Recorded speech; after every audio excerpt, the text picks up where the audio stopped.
What could be worse than the great white? The nightmare shark, the master monster. Row upon row of flesh-tearing teeth. Gobbler of gullible bathers at beaches. Cruelest of killers, as the movie Jaws has burned into our brains. A fearless bully, for he has none to fear, or does he?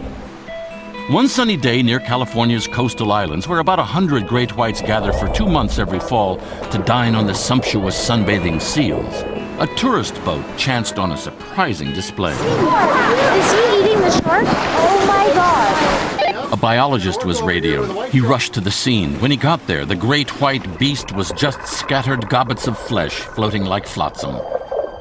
But what had happened? It soon became clear the fatuous fish had met his match.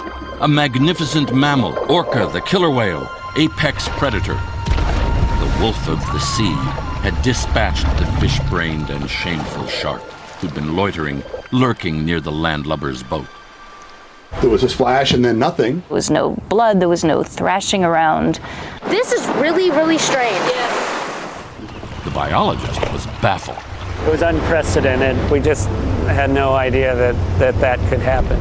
Soon scientists worldwide scrambled and studied, followed sharks and orcas year after year, and finally found how this marvelous mammal with its prodigious brain has shark sushi for lunch.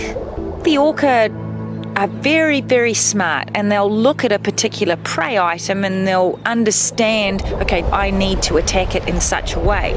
Argentina, they sneak up on seals on the sand.